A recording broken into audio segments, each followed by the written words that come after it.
Ako ang inyong Lolo Paer at ito ang aking kwento. Taong 1976, sa isang liblib na lugar sa probinsya ng Albay, nagsimula ang isang serye ng nakakakilabot na pangyayari na yumanig sa katahimikan ng baryo. Ang usap-usapan ay tungkol sa isang gumagalang aswang na tinawag nilang Awok. Isang nilalang na may kakayahang mag-anyong isang dambuhalang itim na baboy o baboy ramo. Kilala ang Awok sa pambihirang bangis at lakas, lalo na tuwing gabi. Kapag kabilugan ng buwan, sinasabing lumalakas pa ito, nagiging mas agresibo at mas mabangis kaysa karaniwan. Hindi basta-basta ang halimaw na ito, sapagkat laman ng katawan ng mga biktima ang kinakain nito. Itinitira lamang ang ulo at mga buto na madalas matagpuan sa tabi ng ilog o sa gitna ng kagubatan. Ang takot at kaba ng mga taga-baryo ay nagsimula nang matagpuan ang pugot na ulo ng isang babae sa tabi ng ilog. Siya ay isang dalaga na sinasabing nagpunta lamang doon upang maglaba, ngunit hindi na nakabalik pa. Ang kanyang pagkawala ay naging palaisipan hanggang sa matagpuan ang kanyang ulo na lumulutang sa malamig na tubig. Mabilis na kumalat ang balitang iyon na parang apoy sa buong baryo. Agad nag-ipon ng mga tao sa lugar kung saan natagpuan ang ulo ng dalaga. Makikita ang halo-halong emosyon sa mukha ng mga tao. Takot, gulat, pagkabalisa. Ang kanilang mga mukha ay maputla at ang ilan ay didirektang nakatingin sa pugot na ulo. Hindi pinalabas ang mga bata sa pagkakataong yon at pinanatili sa kanilang mga bahay upang di masaksihan ang kalunos-lunos na sinapit ng biktima. Ang mga tao ay nagsimulang magbigay ng kanilang mga saloobin. Imposibleng tao gumawa nito. At sa palagay niyo po, ano o sino? Hindi ba't naging usap-usapan noon mga gumagalang awok dito sa atin? Baka bumalik na at dito na naman napiling mambiktima. Ay nako, nakakaawa naman ang babaeng ito. Naging laman siya ng aswang eh. Diyos ko, Lauro, bakit ngayon pa? Hindi ba't mahigit 10 taon ng tahimik ang baryo natin? Bakit bigla silang bumalik? Nagkatinginan ng mga tao. Ang katahimikan ay biglang napuno ng bulong-bulungan at takot. Ang bawat isa ay pilit inaalala ang mga kwento ng matatanda tungkol sa Awok. Minsan sa kanilang baryo, mahigit 1 dekada na halos ang nakakaraan, may isang pamilya ang bagong lipat. Ito ay ang pamilya Salvador. Kinagigiliwan sila nung una dahil mababait at matulungin sa mga taga-baryo. May 2 silang anak at kasalukuyang ipinagbubuntis ang pangatlo. Ngunit ayon kay Mang Lauro, kasabay ng pagdating ng pamilyang yon noon, nagsimula naman ang kakaibang mga pangyayari sa baryo. Tuwing kabilugan ng buwan, may napapansin silang mga di pangkaraniwang kalunos-lunos at mga tunog na gumagala-gala sa kanilang mga bakuran. May mga pagkakataon may nawawala ring mga hayop at ang mga natitira na lang ay mga buto at balat.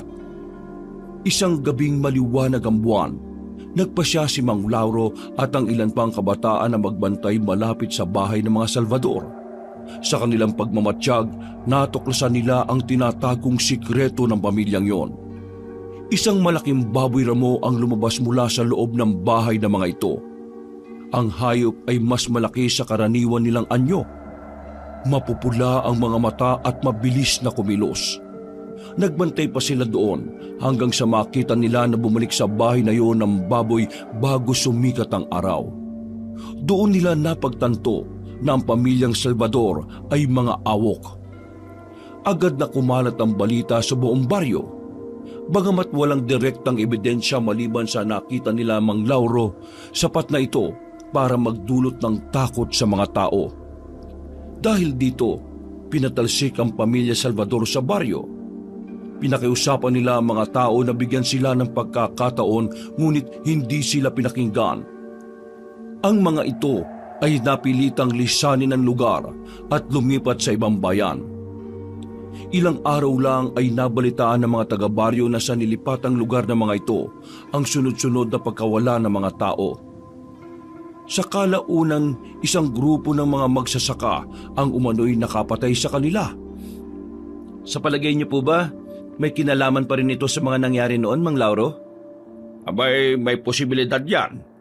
Baka may ibang kamag-anak o kaya naman may nakaligtas na kapamilya. Tapos bumalik dito? Para ano? Maaring para maghiganti dito sa baryo. Kung ganon, ano nang gagawin natin? Hindi pwedeng pabayaan na lang natin to. Kailangan natin ng iba yung pag-iingat. Tiyakin na wala nang lalabas lalo na sa gabi. Delikado. Kung walang pag-alagala, walang mabibiktima ang mga aswang. Ano pa ang dapat natin gawin, Lauro? Wala ba kayong alam na mga pangontra o maaaring panlaban sa mga walang hiyang aswang na yan? Bawang, asin, mga matutulis na kawayan, at saka itak. Pwede na siguro yon bilang proteksyon natin dito sa baryo. Baka kailangan natin ng tulong mula sa isang albularyo. May kakilala ko sa kabilang baryo. Magaling yun. Kaya niyang makita kung ano ang tunay na nangyayari dito. Ay nako, wag na. Hindi natin kailangan ng tulong mula sa iba. Tayo lang. Kaya nating solusyonan ang problemang to. Kailangan lang nating magbantay at maging mapagmasid. Huwag magtitiwala sa mga bagong mukha dito sa atin. Tama. Tama ang sinabi mo, Lauro. Pero umaasa ako na sana ay hindi totoong aswang ang may gawa nito. Nakakatakot talaga eh. Huwag lang magpapakita sa akin ng aswang na yun at papatayin ko siya. Ay nako, hindi basta-basta ang mga aswang, iho. Baka kung makakita ka ng isa baka manginig ka sa takot. Ba't naman ako matatakot? Lalaban ako at ipagtatanggol ko ang buhay ko kung sakali. Haharapin ko siya kahit na anong klaseng halimaw pa siya. Matapang ka, binata. Pero huwag kang padalos-dalos. Tulad ng sabi ni Salve, mahirap kalaban ng mga awok. Malalakas sila at mabangis. Kailangan mo munang maghanda bago ka kumilos. Sana naman, Lauro, mali tayo. Sana hindi to kagagawa ng pamilya awok. Pagdasal natin. Pero habang di pa tayo sigurado, mas mabuting maging handa tayo. Kung ikaw, wala ka namang dapat na alalahanin eh. Bukod sa ikaw ang pinakamayaman dito sa lugar natin, matibay ang bahay mo at napapalibutan ng matataas na bakod. Paniguradong di mapapasok ng awak ang bahay mo. Pero paano naman kaming may hirap? Mga bahay kubo lang ang amin, madaling pasukin. Ang kaligtasan natin sa aswang ay hindi naman nagbabase sa kung anong estado natin sa buhay, Salve. Mautak ang mga yan. At akala nyo ba porke awok o aswang na baboy ay hindi sila pwedeng mag-anyong ibang hayop? Kaya nila magpalit-palit ng anyo. Aso, buwaya, ibon.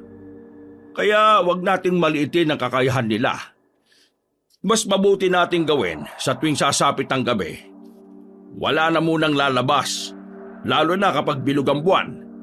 Kung wala silang mabibiktima dito kusa rin silang lalayas. Ganun na lang ba? Magtatago na lang tayo? Hindi ba pwedeng lumaban tayo? Kaya nga. Hindi na kailangan. Kung wala silang makikita, mabuburyo ang mga yan sa gutom at lilipat ng lugar kung sino man sila. Pero sa tingin ko, mas maganda kung lalaban tayo. Tamang sinabi nitong si Rigor eh. Hindi natin pwedeng hintayin na may mabiktima ulit. Mas delikado kung susubukan nating lumaban ng hindi natin alam ang ginagawa. Dapat lahat tayo manatili sa loob ng ating mga tahanan. Maglagay tayo ng mga palatandaan o proteksyon sa paligid ng bahay natin. Kung susundin natin lahat ito, abay walang mapapahamak. Tahimik na nag-isip si Rigor sa mungkahi na matandang si Mang Lauro. Bagamat medyo nag-aalangan, napagtanto niya na may punto din naman ang matanda. Maya-maya, dumating na ang pamilya ng biktima. Agad na bumungad sa kanila ang kalunos-lunos na sinapit ng kanilang mahal sa buhay. Anak ko, Diyos ko! Ang anak ko! Bakit ganito? Sinong gumawa niya sa kanya? Kawawa naman siya. Napakasakit naman talaga ang mamatayan ng anak. Pero mas lalong masakit kapag ganyan na maging biktima ng aswang ang iyong kapamilya. Ay, mababaliw siguro ako. Diyos ko, bakit naman ganito? Kawawa naman ang anak ko. Rosa! Halos manginig ang katawan ng babae habang ang kanyang mga mata ay lumuluha ng walang patid. Parang biglang nawalan nito ng lakas at naupo sa lupa. Yakap-yakap ang sarili habang patuloy sa pag-iyak. Ang ama ng biktima ay tila nagpipigil naman ng galit at halatang pinipigilan ang napipintong pag-iyak. Ang kanyang mga kamao ay maigpit na nakasara, ngunit wala siyang magawa kundi ang titigin ng ulo ng kanyang anak.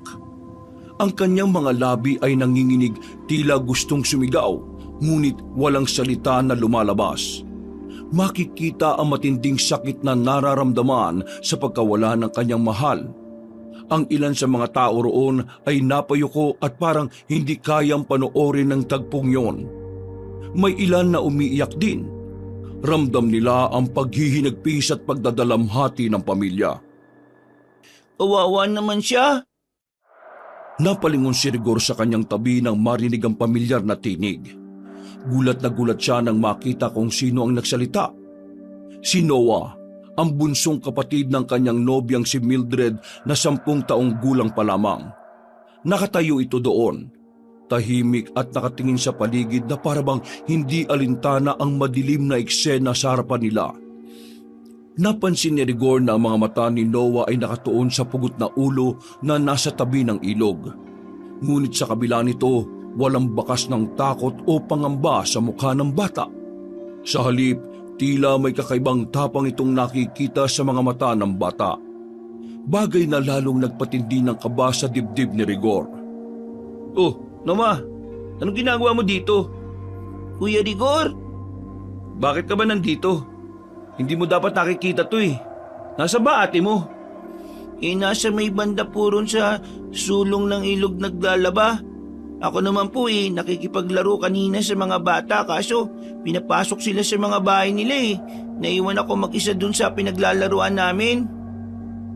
Bakit ka nagpunta dito? Halika na nga, ihatid na kita sa inyo.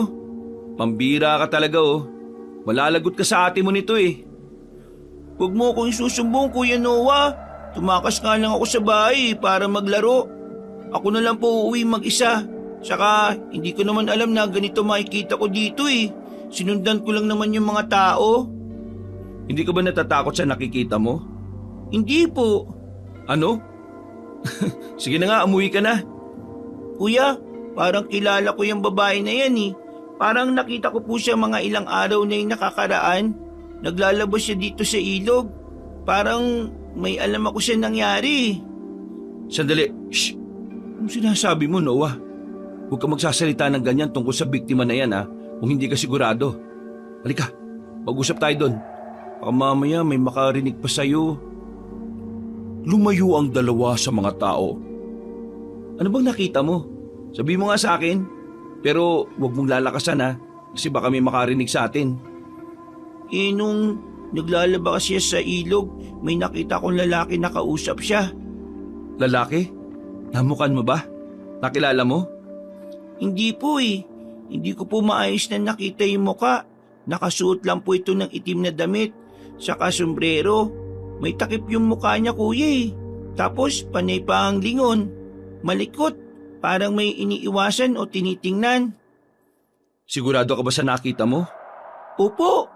Pero hindi ko marinig ang pinag-uusapan nila Pero parang silang nag-aaway kasi masama ang tingin sa kanya ng babae. Pero nang parang nakaayos na po sila, umalis sila na magkasama. Iniwan ng babae yung nilalaban niyang mga damit. Noah, masyadong delikado tong nalalaman mo. Pero kung totoo yung sinasabi mo, baka makatulong yan sa paghahanap kung sino yung gumawa nito. Kuya, hindi po ba delikado kung magsasabi ako ng nalalaman ko? Baka may magalit. Sa'yo ko lang po sinabi kasi sa'yo ko nagtitiwala Sa bagay, masyado ka pang bata para masangkot sa ganitong gulo. Isa pa, wala pa tayong alam na kung ano talaga ang totoong nangyari. Wala ka munang pagsasabihan nito maski sa ate mo. Nakakaintindihan ba tayo? Opo, kuya. O sige, halika na. Ihahatid na kita pa uwi. Mabilis na hinuwakan ni Rigor ang braso ni Noah at dahan-dahang inakay ito papalayo sa lugar ng insidente. Patuloy pa rin ang bulong-bulungan ng mga tao. Ngunit nagdesisyon si Rigor na ilayo ang bata bago pa siya mapansin ng iba. Dahil sa nangyaring yon, ang mga tao ay nagsagawa ng mga bagay para proteksyonan ang kanilang mga pamilya laban sa banta ng aswang. Nagsimula silang maging maingat. Tuwing sumasapit ang takip silim, ang mga tao ay nagsasaboy ng asin sa mga bubungan at paligid ng kanilang mga bahay. Umaasa na mapipigilan nito ang mga halimaw mula sa paglapit. Ang ilan ay nagsusunog ng goma sa mga kanto ng kanilang bakuran. Pinaniniwalaang ang amoy ng nasusunog na goma ay nagtataboy ng mga masasamang nilalang.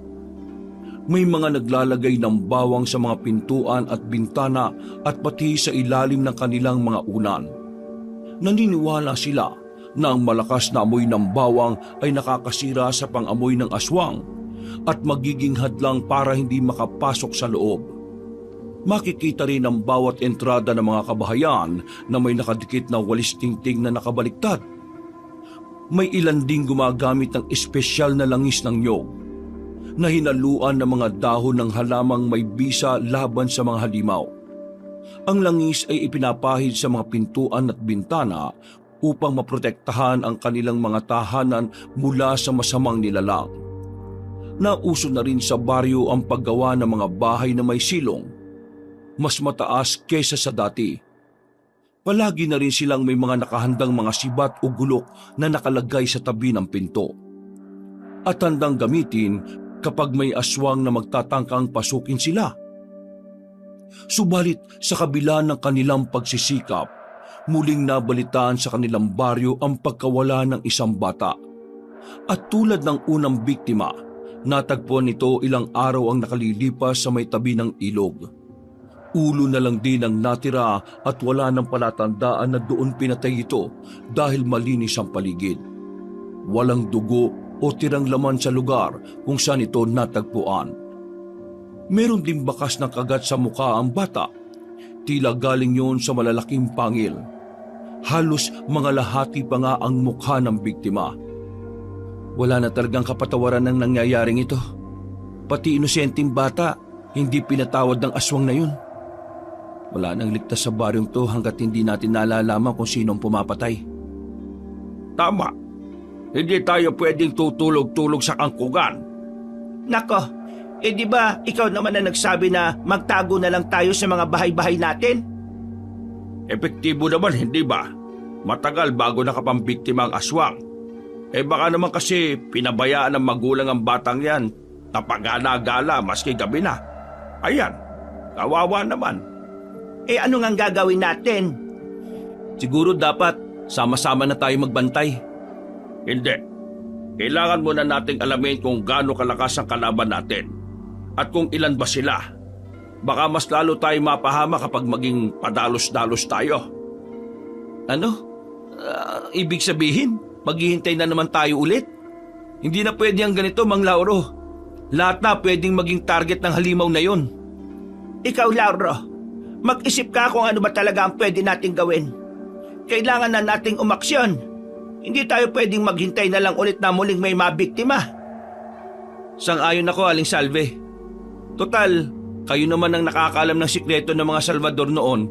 Baka naman magawan mo din ng paraan para malaman kung sino ang naghahasik ng lagim dito sa atin. Sabihan mo lang kami kung anong pwede naming may tulong. Tama kayo. Gagawin kong lahat para malaman kung sino ang mga aswang na yon. Pero hindi ko na muna kakailanganin ng tulong. Mas kaya kong gumalaw kapag nag-iisa ko. Tatawagin ko na lang kayo kapag kailangan ko ng kasama. Matapos ang usapan, tahimik na naghiwa-hiwalay ang mga tao. Pagsapit ng dilim habang nasa bahay niya si Mang Lauro, nagdesisyon siyang gawin na ang nararapat. Kinuha niya ang isang matalas na punyal. Kung may katotohanan man ang kanilang hinala na aswang nga ang pumapatay, alam niyang delikado ang kanyang gagawin. Pero wala na siyang pagpipilian at wala ng ibang paraan para malaman ang tunay na may sala. Papalalim na ang gabi at ang buong baryo. Tahimik na. Nagkulong na sila sa kani-kanilang mga tahanan. Lumabas na ng bahay ang matanda at nagmasid sa paligid. Dala ang kanyang punyal, naglibot siya sa tabi ng ilog kung saan natagpuan ang mga ulong pugot. Tahimik ang paligid. Ngunit ramdam niya ang bigat ng presensya ng kung anumang nilalang na gumagala sa dilim.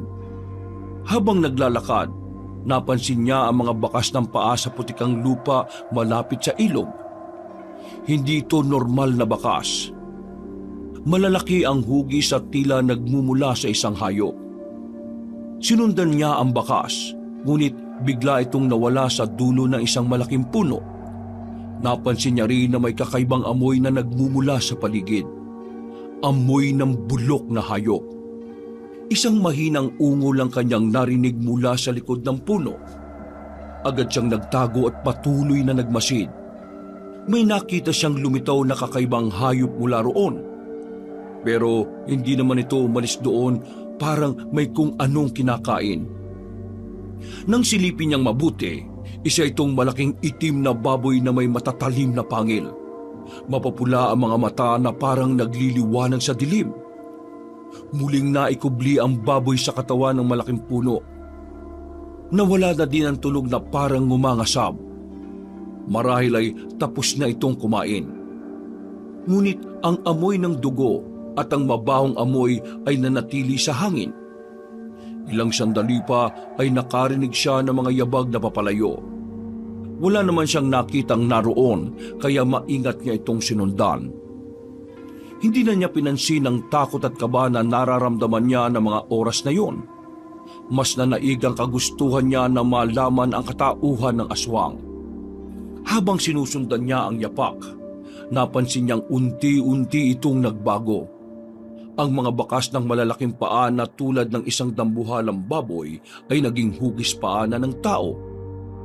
Sa dulo ng daan kung saan nagtapos ang barka ng mga yabag, ay nakita niya ang isang kubo sa gitna ng bukid. Napangiti si Mang Lauro sa kanyang nakita. Pumasok sa kubong yun ng isang babae at isang bata. Ha! Huli kayo. Wala na kayong may tatago sa akin. Matapos ang gabing yon, naglaho na ang magandang samahan at maging ang pagkakaisa ng mga tao sa baryong yon. Ang bawat isa ay nagdududa sa kanilang kapwa. Maingat sila sa pakikipag-usap at pakikisalamuha, lalo na sa mga dumarating na dayo. Ngunit maging ang mga nakatira na doon ay di nakaligtas sa mga mapanghusgang tao. Lalo na kung hindi naman talaga taga roon. Isa sa lubos na naapektuhan ay ang pamilya ni na Mildred na naninirahan na doon na halos 5 taon. Ang kanila kasing bahay ay nakatayo sa gitna ng malawak na bukirin. Ang distansya ng kanilang bahay sa ibang mga kabahayan ay naging dahilan upang sila ay pagdudahan at pag-isipan na masama. Napansin din ng mga tao na bihira silang makihalubilo at ang tanging nakikita lang nilang madalas sa baryo ay ang batang miyembro ng kanilang pamilya na nakikipaglaro sa mga bata. Nakikita lang nila ang mga taong ito kapag nagpupunta sa palengke o kaya naman ay naglalaba sa ilog. Ngunit sa kabila ng nangyayaring ito, si Rigor ay hindi nawala ang tiwala sa kanyang nobya at sa pamilya nito. Nakilala kasi niya ang pamilya bilang mababait at masisipag na tao. Kahit anuman ang naririnig niyang paninira sa kanila, nanatili siya sa panig ng mga ito at paminsan-minsang ipinagtatanggol. Hanggang sa isang araw, magkakasama silang tatlo ni na Mildred, Rigor at si Noah. Inanyayahan ng binata ang dalawa na dumalo sa kanyang kaarawan ng araw na yon. May kaunting salo-salo kasing inihanda ang kanyang pamilya para sa kanya.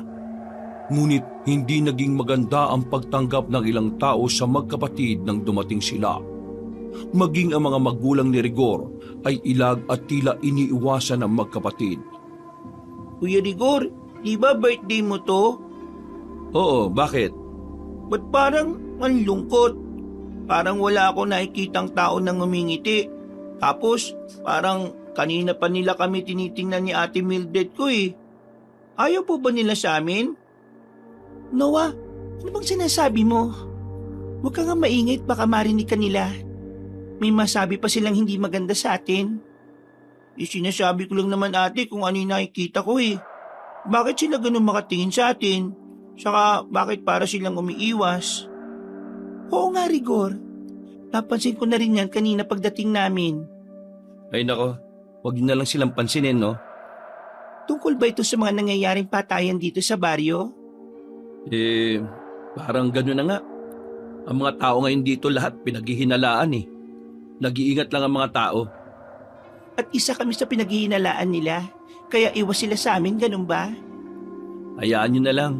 Hindi naman nila alam ang totoo eh. Mabuti pa umuwi na kami, Rigor. Wala kaming lugar dito. Wag! Birthday ko to, mahal. Hayaan na lang natin sila. Kayo ang espesyal na bisita ko dito, no? Nakakalungkot naman. Tahimik na nga lang kaming namumuhay malayo sa karamihan, tapos madadamay pa kami sa ganito. Alam ko, mahal. Naniniwala akong wala kayong ginagawa masama. Pasasaan ba't mahanap din natin ang tunay na may sala sa mga patayang nagaganap dito? Kung uuwi kayo at lalayo sa mga tao, mas lalo mag-iisip ng di maganda yung mga yan. Nakakapanibago, kuya. Pero sana nga, mahanap na po yung may kasalanan. Namimiss ko na rin yung mga kalaro ko eh. Nakakainip na po yung walang ginagawa. Hayaan mo. Gagawa ko ng paraan para maalaman na natin ang totoo. Anong gagawin mo? Magbabantay ako. Uhulihin ko ang awak na yon. Wag. Ano?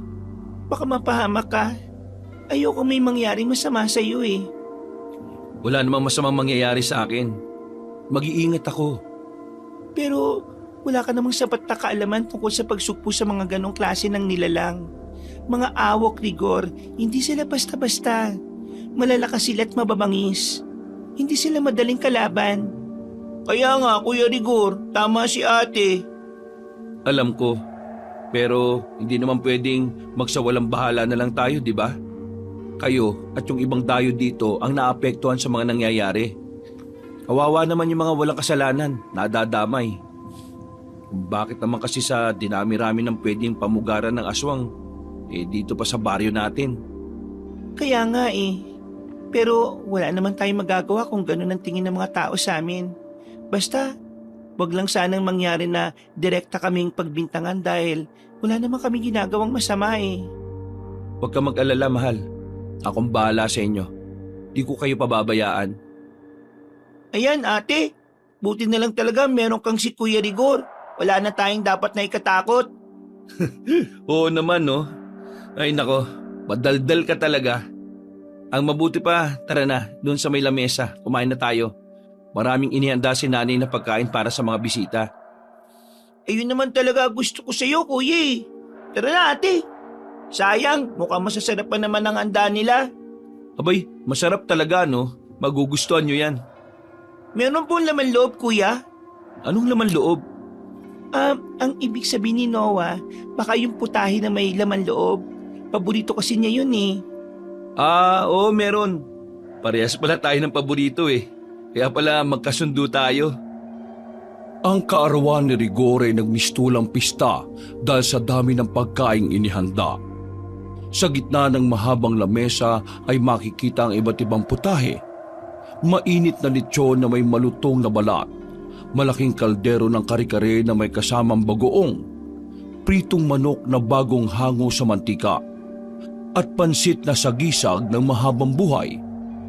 Sa tabi nito ay may mga panghimagas tulad ng sapin-sapin, leche flan at paboritong suman na nakabalot sa dahon ng saging. Ang mga bisita ay hindi magkamayaw sa pagkain. Kanya-kanya silang kuha ng paborito nilang putahe habang nagtatawanan at nagkwekwentuhan. Halos lahat ay may hawak na plato na punong-puno at ilang beses pang bumabalik sa hapag para magdagdag. Sa gilid, ang mga kalalakihan ay masayang nag-iinuman. May mga baso ng gin at beer sa kamay habang sinasabayan ng kantahan at pagbibiro. Ang ilan naman ay sumasayaw sa saliw ng tugtugin mula sa gitara na nakatayo sa ilalim ng puno. Ang boses ni Rigor mismo ang nangingibabaw nang sinimulan niyang kantahin ang paborito niyang awitin. na sinabayan ng palakpak at sigawan ng mga bisita. Ang selebrasyong yon ay tila naging pansamantalang pahinga nila sa takot at stress tungkol sa gumagalang aswang. Maging ang magkapatid na Noah at Mildred ay naging masaya din. Ang sarap ng handa mo, Kuya Rigor. Parang ayaw ko nang tumigil sa pagkain. Tumigil ka na nga dyan. Nakakaya baka sabihin patay gutom tayo. Ayos lang, mahal. Mamaya, magbabalot ako para may maiuwi kayo sa nanay at tatay niyo, ha? Para matikman din naman nila yung handa ko. Ay naku, wag na. Nakakaya naman, oh. Walang problema. Napakadami niyan eh. Saka ikaw naman kasi, ba't di mo sila isinama? Kasama naman sila sa inimbita ko, di ba? Pasensya ka na. Nagpapatubig kasi si tatay ngayon doon sa palayan. Hindi niya pwedeng iwan yun eh. Si nanay naman, nagpaiwan kasi wala daw mag-aasikaso kay tatay. Ayos lang. Naiintindihan ko. O sige, di na rin kami magtatagal. Salamat sa masarap na pagkain, ha? Ate, di pa ako tapos eh. Mamaya na tayo umuwi. Hoy, tama na yan. Puputok na ang tiyan mo, oh. Tuluyan ang nagpaalam ang magkapatid at tulad nga ng sabi ni Rigor, pinagbaon sila ng pagkain para sa mga magulang ng kanyang nobya. Habang naglalakad pauwi ang dalawa, ay seryoso ang kanilang mga mukha. Si Noah ang nagbukas ng kanilang usapan. Ate, paano kung may nakakaalam na ng tungkol sa atin? Tumahimik ka nga, Noah. Huwag ka magsalita ng ganyan. Natatakot ako. Baka isang araw mahuli na lang tayo at hindi mangyayari yon. Mag-iingat tayo. Walang makakaalam, tandaan mo yan. Pero paano kung may makakita at makapansin? Basta, huwag ka lang matigas ang ulo. Walang makakaalam ng sikreto natin kundi tayo. Hindi natin bibigyan ng dahilan ng mga tao para magduda sa atin. Pero yung patayan na nangyayari, huwag na natin pag-usapan yan. Basta wala tayong kinalaman dyan. Yun ang isipin mo. Pero ate, halika na. Makaabutan tayo ng dilim, mahirap na. Agaw dilim na nang matapos ang selebrasyon ng binata. Nakita niyang marami pang natirang handa kaya naisipan niyang ipagbalot uli si na Mildred para ulamin pa ang mga ito hanggang sa kinabukasan. Bitbit niya ang isang basket na may laman ng mga ulam at prutas. Nagsimula na siyang maglakad maski panay ang pagtutol ng kanyang ina na gawin yon dahil sa delikado ang paggala-gala sa labas. Ngunit hindi nagpapigil ang binata. Sa oras na yon ay napakadilim. Ang buwan ay natatakpan na ng makapal na ulap sa kalangitan. Ang buong paligid ay tahimik at walang marinig na anumang ingay maliban sa huni ng mga kulisap at kwago. Hawak din ni Rigor ang isang gasera. Kahit mahina ang ilaw, sapat na ang liwanag na nagmumula dito para makita niya ang daang kanyang nilalakaran. Tumulay siya sa mga pilapil na napapaligiran ng mga matataas na dahon ng palay na sumasabay sa kilos sa bawat pag-ihip ng hangin. Hindi maiwasan ng binata na makaramdam ng kaba habang patuloy na naglalakad. Kahit sanay na siya sa lugar na yon at madalas naman siyang bumibisita kina Mildred, nang gabing yon ay inalihan siya ng kaunting takot. Lalo na at pakiramdam niya sa habang lumalapit siya sa bahay ng nobya ay may nararamdaman siyang tila mga matang nakamasid. May napapansin siyang tila sumusunod na anino sa gilid ng kanyang mga mata, ngunit sa tuwing lilingon naman siya ay wala naman siyang makitang tao o hayop na nakasunod sa kanya. Mula sa malayo, naririnig niya ang bagyang pagkilos ng tubig mula sa ilog na malapit sa bahay ni na Mildred. Sa kabila ng dilim at tahimik na paligid, pinalalakas niya ang loob sa pag-iisip na darating din siya sa bahay ng dalaga. Patuloy siyang naglakad, mas mabilis kesa kanina, hanggang sa makita niya ang pamilyar na anyo ng bahay ni na Mildred mula sa malayo. Sa wakas, nakahinga siya ng maluwag. Ganon si Rigor, matyaga. Ginagawa niya ang lahat ng mga bagay na makakapagpasaya sa nobya, lalo na at pinaplano na din niyang hingi ng kamay ng dalaga. Ngunit habang papalapit siya sa bahay, ay bigla na lang may nagsalita sa kanyang likuran. Paglingon niya, nakita niya ang isang pamilyar na muka. O Rigor, abay gabing-gabi na. Saan ang punta mo? Uy, Mang Lauro. Ako nga. Saan ka ba pupunta? Ay, dyan lang po kina Mildred. Ihahatid ko lang po itong pagkain sa kanila. Aba, delikado ang ginagawa mo.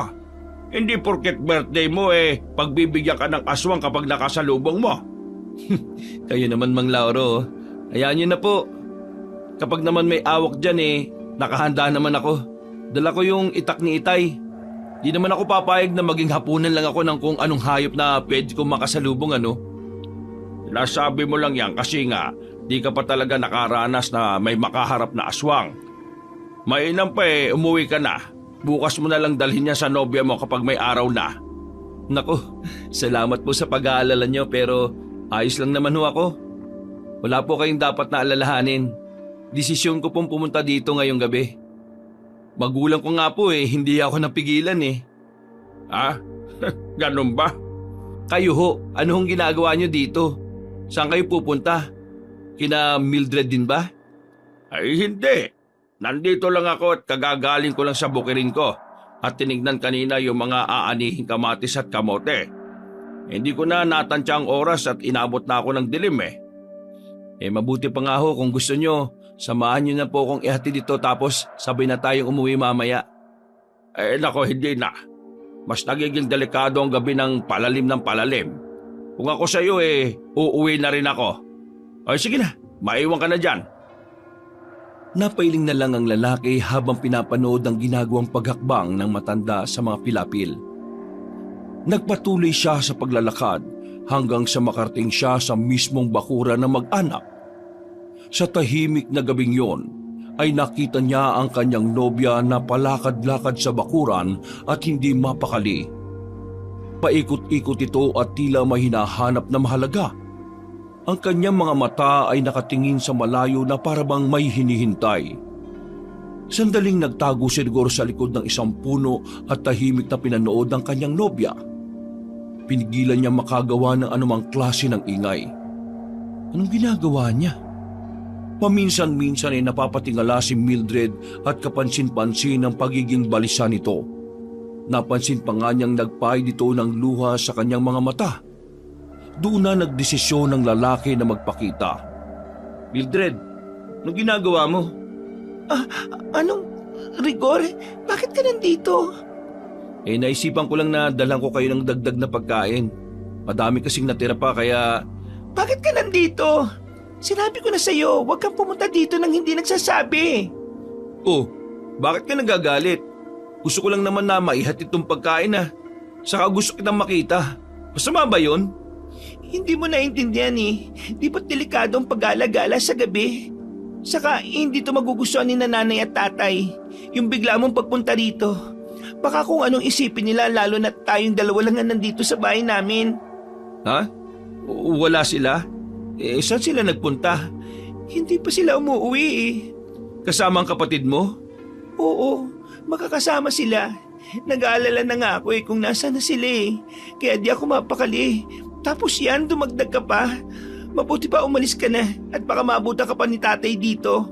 Hindi yung matutuwa na may kasamang lalaking anak niya sa ganitong oras ng gabi. Mabait naman sa akin si tatay Saka alam naman niya na malaki ang respeto ko sa'yo kung yun ang pinag-aalala mo. Ako na lang ang bahala magpaliwanag sa kanya. Hindi nga pwede. Sige na, umuwi ka na. Maya-maya ay natigilan ng binata na makarinig ng tunog ng isang hayop na nanggagaling sa kanilang bakuran. Huni yun ng isang baboy na nag-iingay. Marahil dahil sa gutom o kaya naman ay may nakitang banta ng isang panganib. Oh, ano yun? Bakit may tunog ng baboy? Mahal, pumasok ka na sa bahay niyo, dali.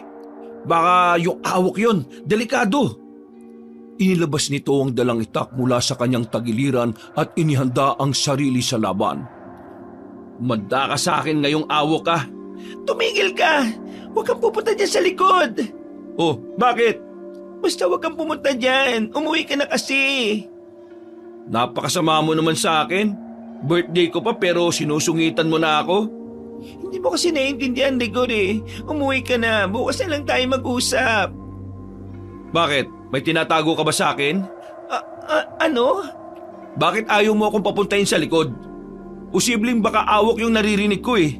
Pagkakataon na natin na mapatay ang awok para sa ikatatahimik ng buong baryo. Hindi awak ka nandyan sa likod. Marami kaming alagang baboy dyan at mga maliliit na baboy ramo. Ha? Totoo ba yan?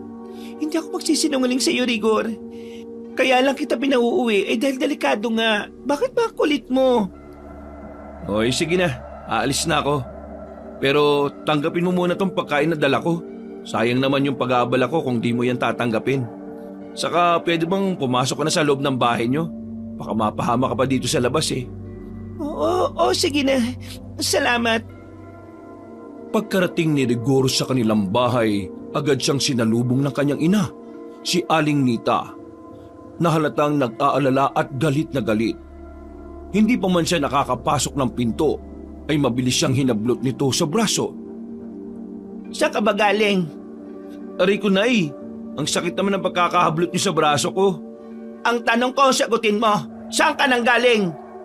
Kina Mildred po, inatiran po ng pagkain. Sinasabi ko na nga ba si Mildred na naman eh. Ano ka ba naman, anak?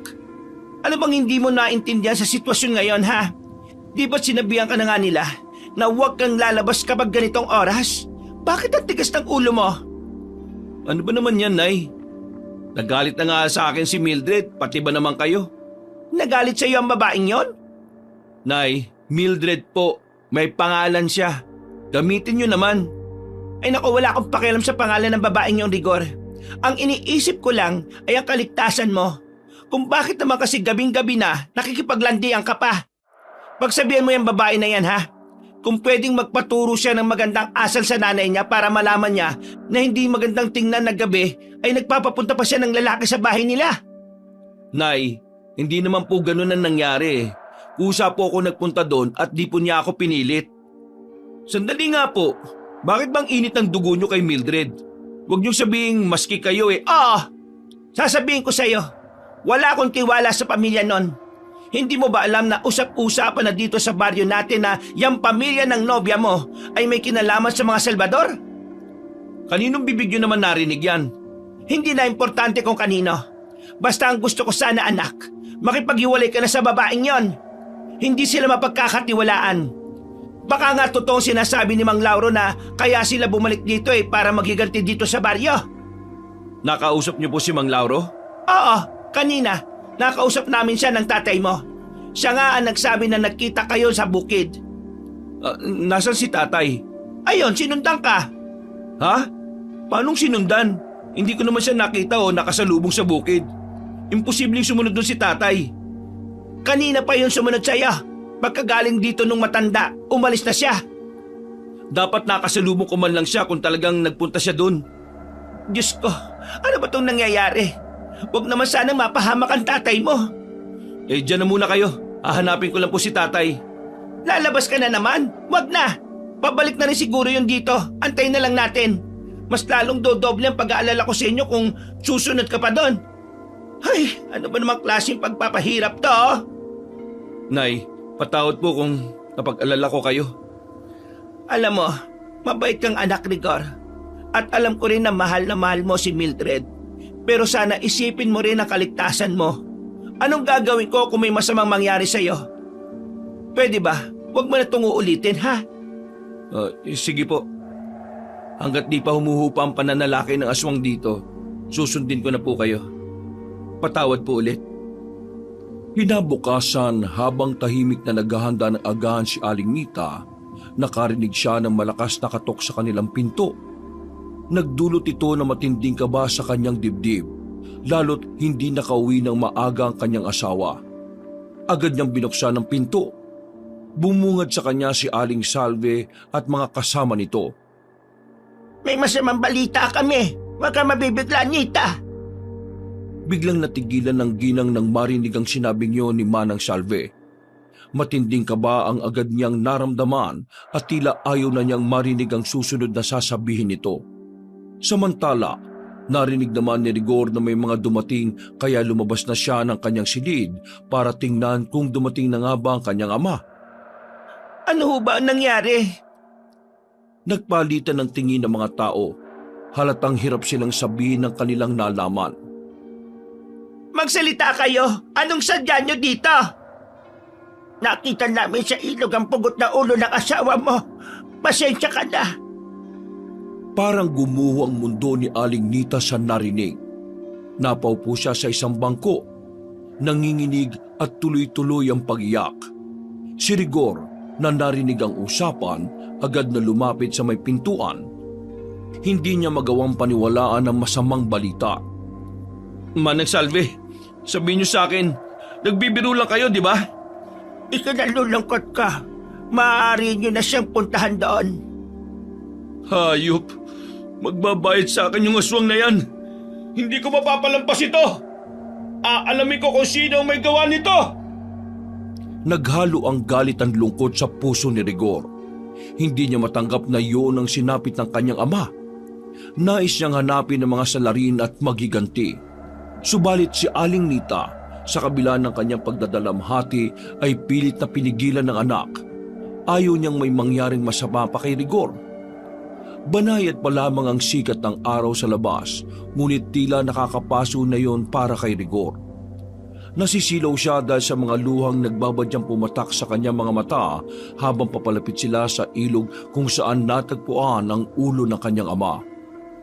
Si Aling Nita naman ay halos ilang beses nang muntikang matumba, ngunit kung hindi lang naalalayan ng kanyang mga kaibigan.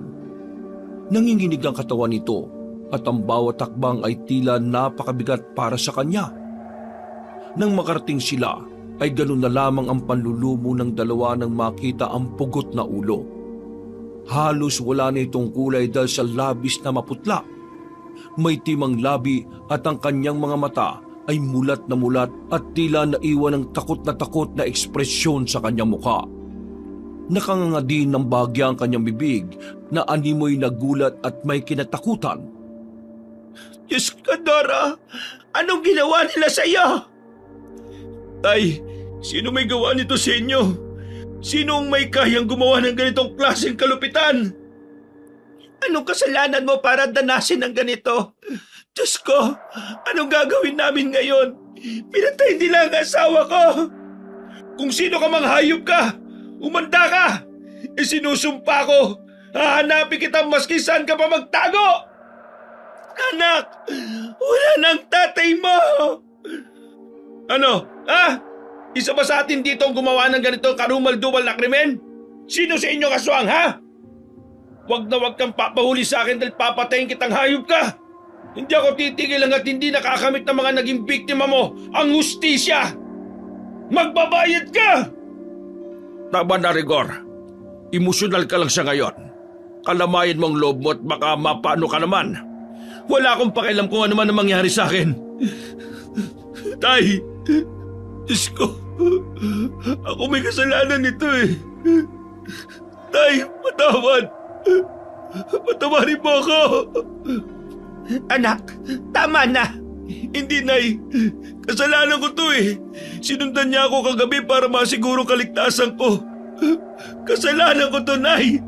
Kasalanan ko. Walang may kasalanan. Huwag mong sisihin ang sarili mo. Huminahon ka. Nay, hindi ko kayang palampasin to. Hindi ko matatanggap na ganito lang matatapos ang buhay ni tatay. May mananagot sa ginawa nilang ito. Kasalanan ko to. Ang lahat ng atensyon ng mga tao ay napunta kay Mang Lauro nang sabihin ang bagay na yon. Kasalanan ko kasi ako nagsabi sa kanya na nakita kitang papunta sa bahay ng nobya mong si Mildred. Kung sana'y hindi na ako nakialam, sana hindi ka sinundan doon ng iyong ama.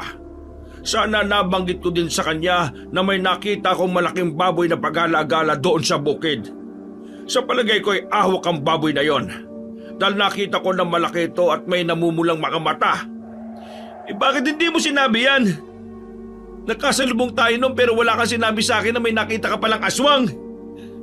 Pinipilit kitang umuwi na noon pero hindi mo naman ako pinakinggan. Gusto mo kasi na maghatid sa bahay ng nobya mo ng pagkain kaya hindi ko na nasabi. Pero nagkamali ako. Dapat pala sinabi ko para nakauwi ka na rin at hindi ka na nagawang sundan ng iyong ama papunta sa bahay nila Mildred. Ano ba kayo? Tama na ang sisihan. Walang gusto nang nangyari.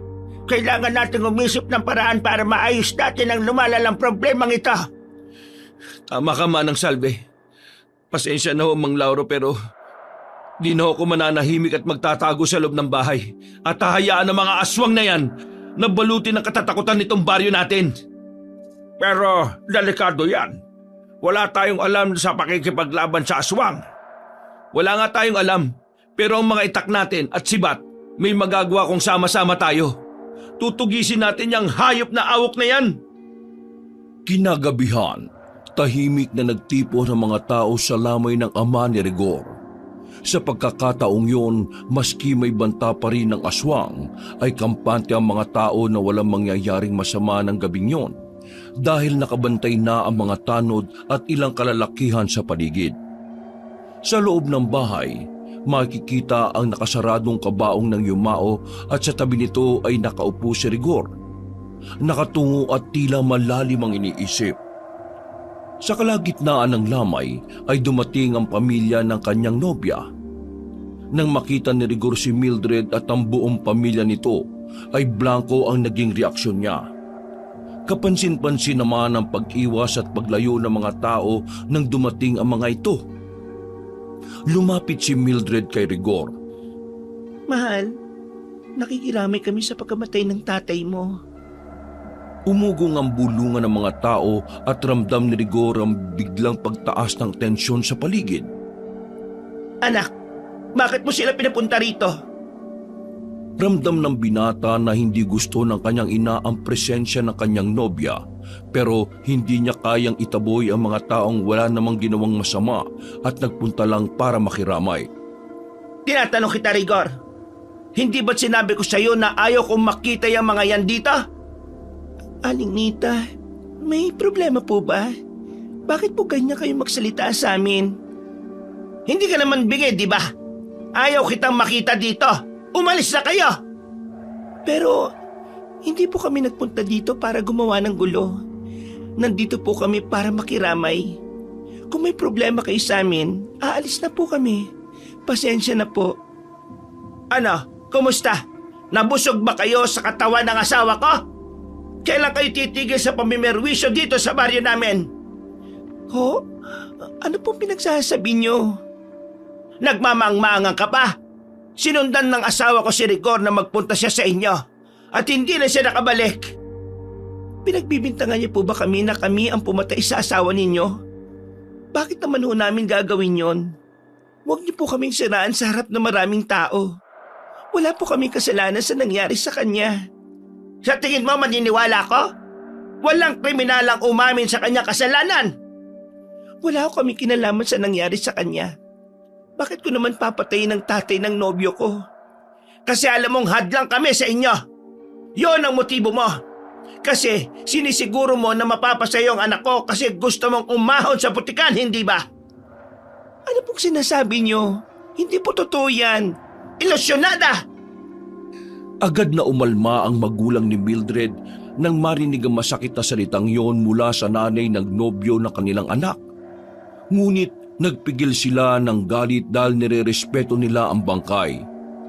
Ngunit ang ina ni Rigor hindi nagpapapigil. Halos kalat ka rin si Mildred palabas ng kanilang bahay at si Rigor na natiling walang imik habang nakayuko. Nang makaalis ang mag-anak, lumapit si Mang Lauro kay Rigor. Ngayon na ang tamang oras para hubaran mo sila ng maskara, iho. Ano pong ibig niyo sabihin, Mang Lauro? Iho, alam kong mahirap tanggapin pero kailangan mong malaman ang katotohanan.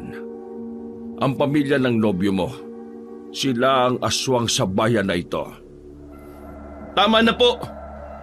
Hindi ko kayang pakinggan ang ganyang paninira laban kay Mildred at sa pamilya niya. Hindi po sila masamang tao. Huwag kang magbulag-bulagan, Rigor. Makinig ka muna.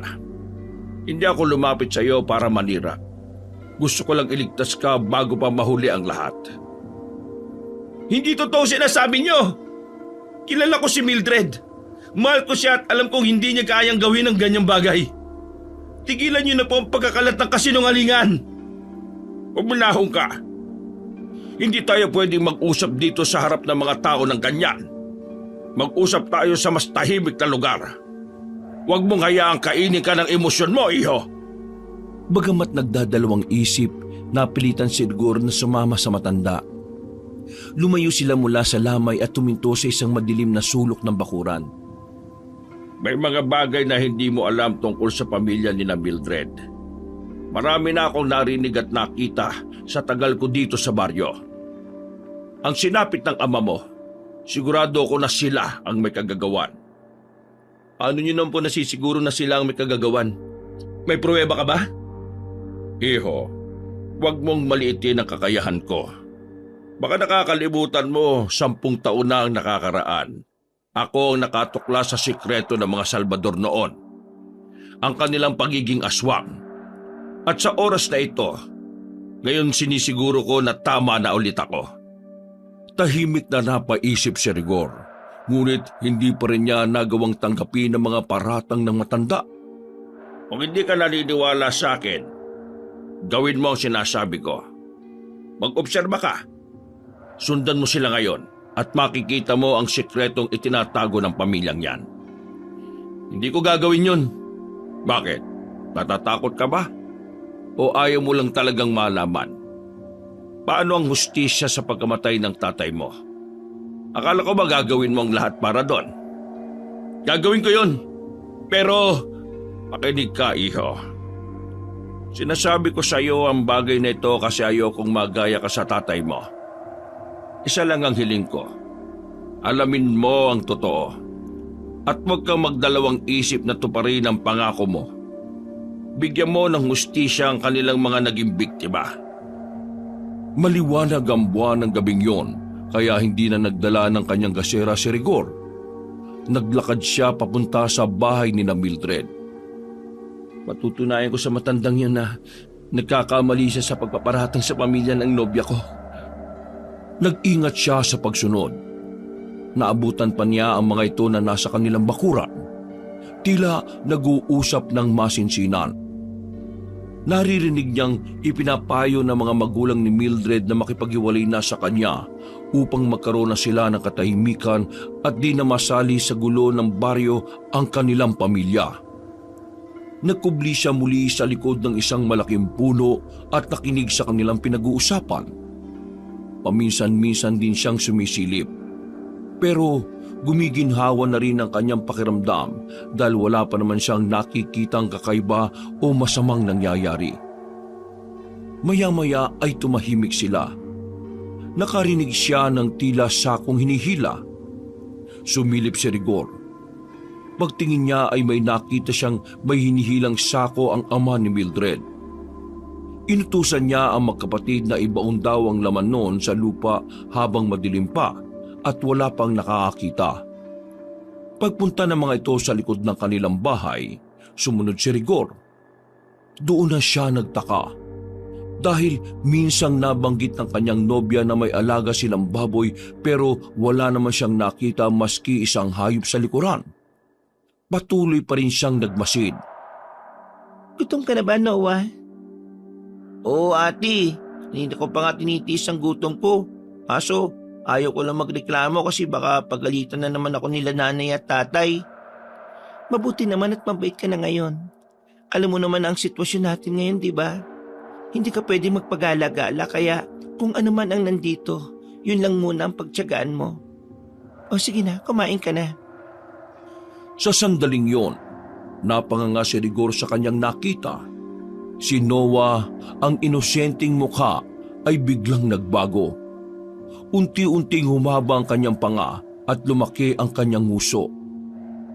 Mula sa kanyang balat, tumubo ang makapal at magaspang na itim na balahibo na mabilis na kumalat sa buo niyang katawan. Ang kanyang mga kamay at paa ay unti-unting naging malakuko ng baboy. Matalim at matibay, habang ang kanyang katawan ay lumaki na tulad ng sa isang baboy ramo. Ang kanyang muka, bagaman may bait pa rin ang pagiging tao, ay ganap nang nagbago. Ang ilong niya'y naging nguso ng baboy.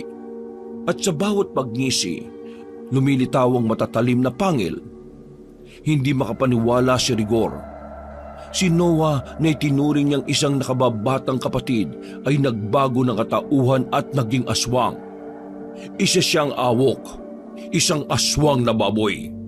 Isang nilalang na mabagsik at nagbibigay ng kilabot. Binuksan ni Mildred ang hawak na sako at tumambad ang laman nito. Mga piraso ng sariwang karne. Dahan-dahang lumapit ang awok. Ang mga mata nito ay nanlilisik habang nakatingin sa laman ng sako. Tumutulo ang laway nito sa kanyang nguso na makapaghintay na makatikim ng sariwang laman. Ayan, handa na ang hapunan mo, Noah. Kain ka na. Walang sinayang na sandali ang awok. Agad itong sumubsob sa mga piraso ng karne. Sarap na sarap bawat kagat. Dinig na dinig ni Rigor ang malakas na pagdasab nito sa mga karne.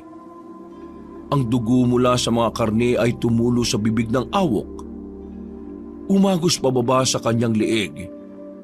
Ang kanyang malalaking pangil ay walang hirap na nilapa ang bawat piraso. Habang pinapanood ni Mildred ang eksena, isang kakaibang ngiti ang sumilay sa kanyang mga labi. Hindi na alam ni Rigor kung ano ang gagawin. Masakit para sa kanya na malaman ang sikretong yun ng pamilya ng kanyang nobya. Hindi tuloy siya makapagdesisyon kung mapapanindigan niya ang sinabi niya nang matagpuan ang pugot na ulo ng kanyang ama. Pilit niyang pinaniniwala ang sarili na lahat ng yun ay isang masamang panaginip. Patuloy siyang nanonood sa kabila ng kalituhan. Maya-maya ay tumigil sa pagkain ng awok. Nakita niyang inipon ng kanyang nobya mga natirang buto at iniligay sa basket. Pagkatapos ay ibinaon niya ang mga ito sa lupa. Nang makita ni Rigor ang ginawa ng kanyang nobya, tila nagdilim ang kanyang paningin. Ang galit at hinanakit na kanyang pinipigilan ay tila biglang nais sumabog. Hindi niya lubos na maisip kung papaano ang kanyang pinakamamahal ay naging bahagi ng ganoong klase ng kasamaan. Nanatili siyang nakatago sa likod ng makakapal na puno. Pinapanood ang bawat galaw ni Mildred. Sa isip niya marahil ay doon inilibing ang mga tira-tirang katawan ng kanilang mga biktima. Kabilang na ang kanyang tatay. Galit siya dahil sa kabastusan at kawalang respetong ginagawa ni Mildred. Hindi ko na kayang panoorin pa ito. Gusto niyang sumigaw. Gusto niyang manugod para ipagiganti ang kanyang ama. Pero nakaramdam siya ng takot. Alam kasi niyang apat sila sa bahay na yon. At papaano kung totoo ang sinasabi ni Mang Lauro sa kanya na mapanganib ang pamilya ng kanyang nobya? Kung isang awok lamang ang kanyang kakalabanin, marahil ay kakayanin niya. Pero ibang usapan na kung apat na aswang ang kanyang susugurin. Alam niyang tulad ng kanyang ama, hindi rin mangingimi ang mga ito na patayin siya, maski nobya niya pa si Mildred. Noah, halika na. Pasok na tayo sa bahay. Agad namang tumugon ng hayop. Sumunod ito sa kanya papasok na ng kanilang bahay. Iniwan ni Rigor ang kanyang taguan. Nang masigurong wala ng tao, lumapit siya sa lugar kung saan inilibing ang mga buto. Hinalukay niya ang lupa gamit ang kanyang mga kamay. Kahit masakit, kahit malamang ubos na ang laman ng kanyang ama, gusto niyang makuha maski ang mga buto na lang nito at maiuwi sa bahay nila. Napaluha siya nang maisip ang tatay niya na nagpalaki sa kanya ay naging pagkain lang ng isang halimaw. Kailangan kong bigyan ng ustisya ang ama ko. Kahit ang kapalit ay ang pagkawala mo, Mildred. Hindi ko hayaang matapos lang ito ng ganito. Pananagutan niyo ang ginawa niyo. Ano ginagawa mo dyan? Huwag! Huwag kang lalapit! Alam ko na ang buong katotohanan. Halimaw ka! Mga halimaw kayo! Nakita ko kung paano nagbagong anyo ni Noah. Rigor, mali ang iniisip mo. Mali? Eh anong tawag doon sa ginawa niyo ni Noah? Pinakain mo siya ng karne. Saan galing ang kinakain niyang karne? Yung bang katawan ng tatay ko? Kayong pumatay sa tatay ko? Hindi totoo yan. Walang kinalaman ng pamilya ko sa pagkamatay ng iyong ama. Tigilan mo na yan, Mildred! Nakita ko na ang lahat! Alam ko na ang sikreto ninyo! Rigor, makinig ka sa akin. Si Noah, oo, isa siyang awok. Pero hindi siya kumakain ng tao. Alam kong mahirap paniwalaan pero yun ang totoo. At sa palagay mo maniniwala ako sa iyong hayop ka? Niloko mo ko! Pinaniwala mo ko sa kasinungalingang mabuti kayong tao! Pinagkatiwalaan kita pero ito ang igaganti mo! Hindi kita niloko. Minahal kita. Minahal kita ng totoo, Rigor. Pero kung ayaw mo nang maniwala sa akin, wala na akong magagawa. Tumigil ka! Meron kang magagawa. Meron ka sanang nagawa.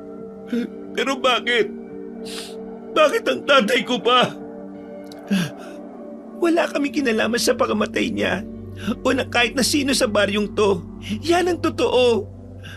Ayos lang kung mamuhi ka sa akin ngayon. Hindi rin kita pipilitin na tanggapin mo ang hindi mo kayang tanggapin. Hindi kita mapapatawad, Mildred. Kailangan niyo magbayad. Kung yun ang desisyon mo, tatanggapin ko. Pero sana bago ka magparusa, alamin mo muna ang buong katotohanan. Agad na umiyak ang dalaga. Punong-puno ng kalungkutan ng kanyang mga mata. Nanghihinayang siya na naging mababaw lang ang kanyang nobyo sa pagtanggap sa tunay nilang kalagayan. Ngunit sa kabila nun, ay handa siyang ipagtanggol ang kanyang sarili sa anumang pwedeng mangyari. Nasa labas na din ang kanyang ama at ina. Alam niyang anumang sandali ay mas lalong tataas ang tensyon sa pagitan nila. Kapwa hayop lang din ang kinakain ng aking kapatid. Kahit awok siya, hindi siya masamang nilalang. Biktima lang din siya ng pagkakataon. At hindi niya ginusto kung ano man siya ngayon. Patunay na kahit alam niyang di niya kami tunay na kaano-ano, hindi niya kami sinasaktan. Minahal niya kami at ganun din naman kami sa kanya. Minahal ko siya nang higit sa tunay na kadugo. Anong sinasabi mo? Hindi kayo tunay na magkapatid? Paano nangyari yon? Hindi mo ba napansin na masyadong malayong agwat ng edad namin? Ampun si Noah. Anak siya ng mga Salvador na madalas pag-usapan ng mga tao. Nang mamatay ang mga magulang niya, napasa amin si Noah. Iniligtas siya ng tatay ko mula sa nasusunog nilang bahay noon. Kuya Rigor! Tumahimik ka! Huwag mo sigawan ng kapatid ko! Gagawin ko ang gusto ko. Kung ganon, yung batang yan lang ang aswang dito. Isa lang ang ibig sabihin nun. Kayang-kaya kitang mapatay, hayop ka! Tumigil ka! Hindi ko hayaan gawin mo yan sa kapatid ko! Ganyan na ba katigas ang puso nyo? Nakakampihan nyo ang demonyong bata na yan? Anong klaseng pagmamahal yan? Wala ba kayong konsensya? Pinatay niya ang ama ko! Tama na! Hindi ko na hayaang pagbintangan mo siya nang wala ka namang pruweba. Walang pruweba? Hindi pa ba sapat ang mga nakita ko na naging pruweba? Ito, yung mga nakabaw na buto dito. Matibay na ebidensya ang mga ito. Buto? Anong ebidensya makikita mo dyan? Mga buto lang ng hayop ang nariyan. Mga hayop na inalagaan namin para siya maging pagkain ng kapatid ko. Para hindi siya matutong kumain ng tao. Oo, isa siyang awok. Pero hindi ibig sabihin nun, kaya niyang gawin ang mga pinaparatang mo. Hindi lahat ng halimaw ay masama, Rigor.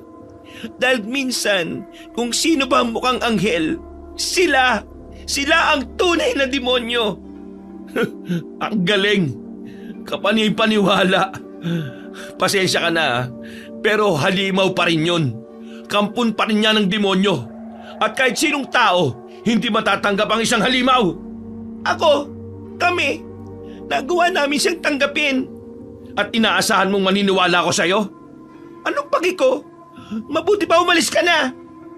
Ganun na lang yun. Papatayin ko muna yung hayop na yan. Sige, subukan mo. Hindi ko hayaan na malapitan mo ang kapatid ko. Dada ka muna sa ibabaw ng bangkay ko, Rigor. Bago mo magawa yan. Sige, ako na. Patayin mo na ako kung yan ay kaliligaya mo. Ate, wag. Kuya Rigor, nagmamakaawa ako. Wag po. Pero oras na kinanti mo ang pamilya ko. Kahit mapatay mo pa kaming lahat dito, hindi mo pa rin mabibigyan ng hustisya ang tatay mo. Kapag namatay kayo, matatahimik na ang buong baryo. Nagkakamali ka. Dahil ang tunay na may gawa nito, malaya pa rin niyang magagawa ang gusto niya. Maski patayin mo kami, magpapatuloy ang patayan. Dahil hindi ka nagtagumpay na mapatay ang tunay na may kasalanan. At sinong sinasabi mong tunay na may kasalanan, ha? Sino? Si Lauro. Siya ang tunay na may kasalanan. Siya ang pumatay. Nakita namin ni Noah kung paano niya paslagin yung bata noon. Yung bata na walang kalaban-laban. Totoo yun, kuya. Siya rin yung pumatay dun sa babae, yung kinukwento ko sa iyo noon na lalaking nakasuot ng itim na damit. Ganun din kasi yung suot niya noon nung pinatay niya yung bata eh. Kaya nakilala ko na siya. Maniwala ka, Kuya Rigor. Kung gusto mo talaga ng hustisya, siyang singilin mo. Hindi po akong pumatay sa tatay mo eh. At talagang idadamay niyo rito yung matanda para ilihis ang kasalanan ninyo? Ilihis? Pwede ba? Mag-isip ka muna. Kung gusto mo siya ang manmanan mo, maski ngayon, para malaman mo kung ano ang totoo. Para ano? Para makatakas kayo? Hindi mo na ako mauuto, ano? Sasamahan kita. Ate, baka mapano kayo. Malupit ang matandang yon. Wala siyang awa. Gusto ko din ng ustisya. Gusto kong pagbayarin at sumbatan ng mga taong halos pandirian kami dahil sa masamang iniisip nila sa amin. Gusto kong malinawan na ang lahat at lumabas na ang katotohanan. Kaya tutulungan kita. Sasamahan kita sa pag-alam ng totoo. Anong gagawin ko ngayon? Anong gagawin natin? Ang katahimikan ay namayani sa pagitan nilang dalawa. Pero kahit ganoon, sa loob ni Mildred ay nagkaroon siya ng pag-asa sa sinabing yun ng kanyang nobyo.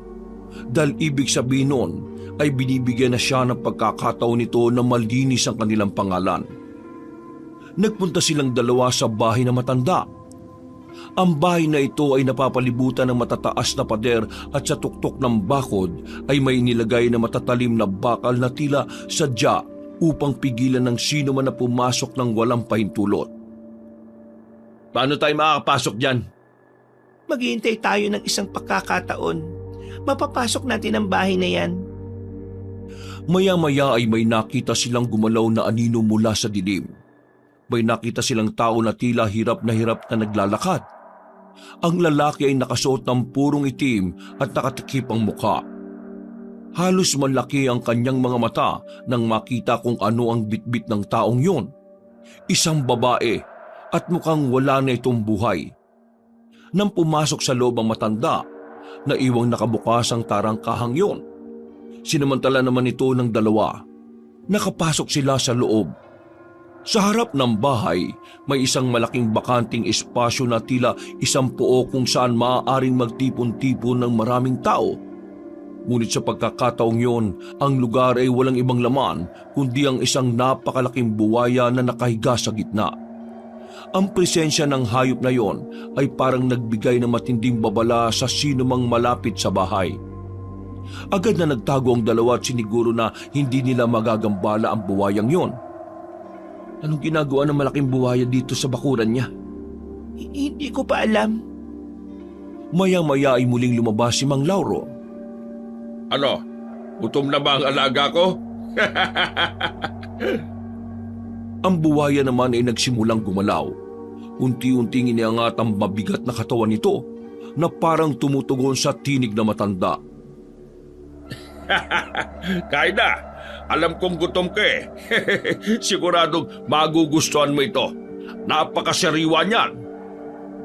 Sinunggaban ng buwaya ang karne at malakas na nilapa ito. Tumunog ang nakakakilabot na tunog ng bagbali ng buto at pagkapunit ng laman. Sa sobrang laki ng hayop, tila nagmistulang laruan lang ang karne sa bibig nito. Kailangan kong ihanda ang susunod na pagkain mo. Bukas, mag-aanda tayo para sa mas malaking selebrasyon. Pero sana wag mo akong bibiguin ha. Luluwas ako ng Maynila pagkatapos para magsugal. Tulad ng dati, bigyan mo ako ng swerte ha. Napansin nila si Mang Mauro na naglakad patungo sa isang maliit na kubo sa gilid ng bakuran. May hawak siyang lampara at tila may kinukuhang bagay mula roon. Anong ginagawa niya? Halika, lapitan natin. Tingnan natin. Delikado, Rigor. Paano kung makita niya tayo? Nakita nilang kumuha ng isang palakolang matanda. Akala nila wala akong alam. Pero lahat ng nangyayari sa baryo, ako ang nagpasimuno. Mga mangmang sila eh. Lalo na yung binatang si Rigor. Naniwala siya sa akin. Pero ang hindi niya alam, ako ang pumatay sa tatay niya. Mabuti na lang at may naligaw na mababait na awok dito. Sila ang mananagot sa mga bagay na ako ang may gawa. Nanlaki ang mata ni Rigor at Mildred sa narinig. Unti-unti nilang naunawa ng koneksyon ni Mang Lauro sa pagkawala ng ilang tao sa baryo. Siya nga ang may kagagawa ng lahat ng ito. Sa gitna ng tensyon, biglang napansin ng buwaya ang kilos ng dalawa. Mabilis nitong iniangat ang ulo at sinimulang gumalaw patungo sa direksyon nila. Natigilan sila at napako sa kanilang kinatatayuan habang ang dambuhalang hayop ay unti-unting lumalapit. Tumakbo ka, Mildred! Bilisan mo! Hindi kita iiwan, Rigor. Napatingin sila kay Mang Mauro, na ngayon ay nakangising nakatingin sa kanila mula sa kubo. Hawak niya ang palakol. Wala na kayong tatakbuhan! Ang bawat sulok ng lugar, saksi sa bawat bangkay na kinakain ng alaga ko! At kayo na ang susunod! Mabilis na kumilos si Rigor. Hinila si Mildred papalayo. Ang dambuhalang buhaya naman ay nagmamadaling gumapang papunta sa kanilang kinaroroonan. Ang bibig nito ay bagyang nakabuka. Naguhudyat ng nalalapit na panganib. Bilisan mo, Mildred! Kailangan natin makalayo dito! Paano? Sarado na yung gate. Narinig nila ang malakas na hampas ng palakol ni Mang Lauro sa lupa. Parang babala na kahit saan sila magtago ay hindi sila ligtas. Ang ingay nito ay lalong nagpatindi sa kaba nila. Hindi kayo makakalabas ng buhay! Alam ko ang bawat sulok ng lugar na ito! Sige! Habulin mo sila! Mabilis ang lakad ng buwaya palapit sa dalawa. Sa kalituhan, natapilok pa si Mildred. Rigor, tulungan mo ako! Sandali! Hawakan mo ang kamay ko! Hinawakan ni Rigor ang kamay ni Mildred at pilit siyang itinatayo. Ngunit ang buwaya ay palapit ng palapit. Walang ibang pagpipilian si Rigor kundi humarap sa dambuhalang hayop. Hawak ang sibat na dinala niya. Hindi mo siya masasaktan. Kung gusto mo ng pagkain, ako ang harapin mo. Napakalakas ng loob mo, binata. Pero walang kwentang tapang mo na yan. Magiging laman ka lang ng tiyan ng alaga ko. Wala nga sigurong kwenta kung nag-iisa ako. Pero paano kung kasama na namin sila? Anong ibig mo sabihin? Sino tinutukoy mo? Hindi mo ba naririnig? Sa gitna ng ingay ng nagngangalit na buhaya at ang tensyon sa pagitan nila, biglang narinig ni Rigor at Mildred ang malalakas na kalabog mula sa harap ng tarangkahan. Tila may mga taong pilit na binubuksan ng matibay na bakal na gate ng bakura ni Mang Lauro. Rigor, may mga tao. Sino kaya yung mga yan? Si Mang Lauro ay natigilan at ang dati maangas na ekspresyon niya ay napalitan ng kaba. Tumakbo siya papunta sa gilid ng bahay upang tanawin ang nangyayari sa harapan. Laura, buksan mo ang gate! Alam na namin ang mga ginawa mo! Dapat ka lang managot! Sa wakas, sa lakas ng sama-samang puwersa, tuluyang bumigay ang bakal ng tarangkahan. Pumasok ang mga tao, dala ang mga hawak nilang mga sibat, mga itak at iba pang sandata. Mga walang ya, anong ginagawa nyo rito? Wala kayong karapatang pumasok sa lugar ko. Napakasama mong hayop ka! Mamamatay tao ka! Ang buwaya na kanina'y handang umatake kina Rigor at Mildred ay biglang napahinto. Parang naalarma ito sa ingay at dami ng mga taong paparating. Ang buwaya! Patayin nito! Bago pa may mapahamak!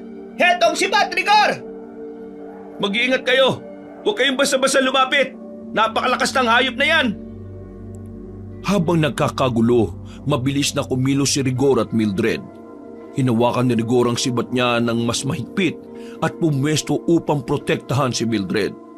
Si Mang Lauro naman ay pilit na naghahanap ng paraan upang makatakas sa gitna ng kaguluhan.